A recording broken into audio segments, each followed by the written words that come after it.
Operation ಸಿಂಧೂರದ ಮೂಲಕ ಹಿಂದೂ ನರಮೇಧಕ್ಕೆ ಉತ್ತರ. ದೇಶಾದ್ಯಂತ ಮುಗಿಲು ಮುಟ್ಟಿರುವ ಸಂಭ್ರಮಾಚರಣೆ. ಸಿಹಿ ಹಂಚಿ ಪಟಾಕಿ ಸಿಡಿಸುತ್ತಿರುವ ಭಾರತೀಯರು.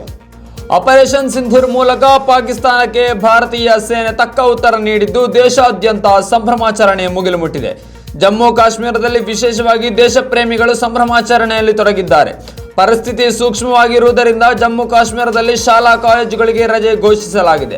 ಮಧ್ಯರಾತ್ರಿ 1:44 ಸುಮಾರಿಗೆ ಪಾಕಿಸ್ತಾನದ ಉಗ್ರರ ಅಡಗುತಾಣಗಳ ಮೇಲೆ ಭಾರತೀಯ ಸೇನೆ ಆಪರೇಷನ್ ಸಿಂಧೂರ್ ಹೆಸರಿನಲ್ಲಿ ಕ್ಷಿಪಣಿ ದಾಳಿ ಮಾಡಿದೆ. ಪಾಕಿಸ್ತಾನ ಮತ್ತು ಪಾಕ್ ಆಕ್ರಮಿತ ಕಾಶ್ಮೀರ ಸೇರಿದಂತೆ ಒಟ್ಟು 9 ಸ್ಥಳಗಳ ಮೇಲೆ ಭಾರತೀಯ ಸೇನೆ ಪ್ರತೀಕಾರದ ದಾಳಿ ನಡೆಸಿದೆ. ಈ ದಾಳಿಯಲ್ಲಿ 100ಕ್ಕೂ ಹೆಚ್ಚು ಭಯೋತ್ಪಾದಕರು ಮೃತಪಟ್ಟಿದ್ದಾರೆ. ದಾಳಿ ನಂತರ ಭಾರತೀಯ ಸೇನೆಯು ಇನ್ಸ್ಟಾಗ್ರಾಂನಲ್ಲಿ ಪೋಸ್ಟ್ ಮಾಡಿ ಜೈ ಹಿಂದ್, ನ್ಯಾಯ ಸಿಕ್ಕಿದೆ ಎಂದು ಉಲ್ಲೇಖಿಸಿದೆ.